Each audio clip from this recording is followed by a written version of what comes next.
Yeah, but your period is erratic. Mine's not. I've never been 2 weeks late before. She pushed a strand of blonde hair back behind her ear. The new haircut framed her face nicely, but it didn't stay out of her eyes, and she was always pushing it back. Never? I shook my head and sipped my coffee. It was cold. I got up and went to dump it in the sink. "What's the latest you've ever been?" she asked. 2 days. I think 5 once, but I wasn't having sex with anyone, so it wasn't scary. I mean, unless there was a star in the east, I was safe, just late. I poured coffee from the French press, which emptied it. I was so going to need more coffee. Ronnie came to stand next to me while I put more hot water on the stove. She leaned her butt against the cabinets and drank her coffee, but she was watching me. "Let me run this back at you. You've never been 2 weeks late, ever. And you've never missed a whole month before?" "Not since this whole mess started when I was 14, no."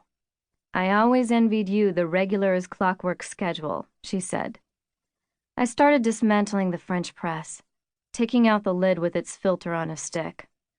"Well, the clock is broken right now." "Shit," she said softly. "You can say that again." "You need a pregnancy test," she said. "No shit." I dumped the grounds into the trash can and shook my head. "I can't go shopping for one tonight." "Can't you just make a quick stop on the way to Jean-Claude's little tete-a-tete tonight?" "It's not like this is the main event." Jean-Claude, master vampire of the city of St. Louis, and my sweetie, was throwing one of the biggest bashes of the year to welcome to town the first ever mostly vampire dance company. He was one of their patrons, and when you spend that much money, you apparently get to spend more to throw a party to celebrate that the money was helping the dance troupe earn rave reviews in their cross-country tour.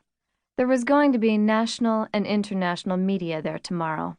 It was like a big deal, and I, as his main squeeze, had to be on his arm, smiling and dressed up. But that was tomorrow.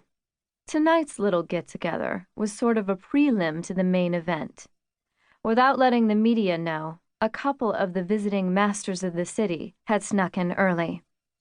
Jean-Claude had called them friends. Master vampires did not call other master vampires friends.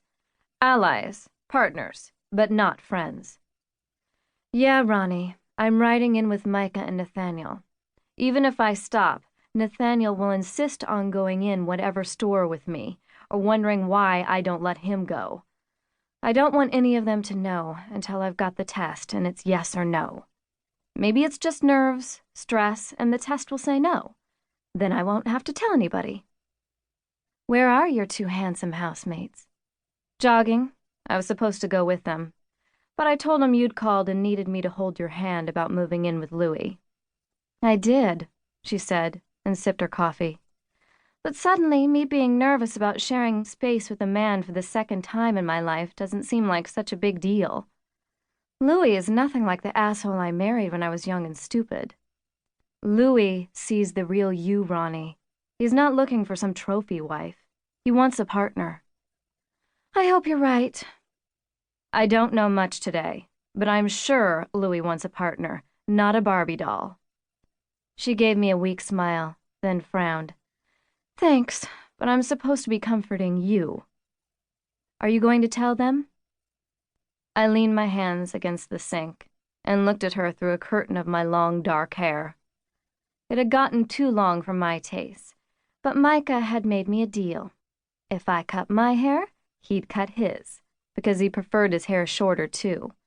So my hair was fast approaching my waist for the first time since junior high, and it was really beginning to get on my nerves. Of course, today, everything was getting on my nerves. Until I know for sure, I don't want them to know. "Even if it's yes, Anita, you don't have to tell them.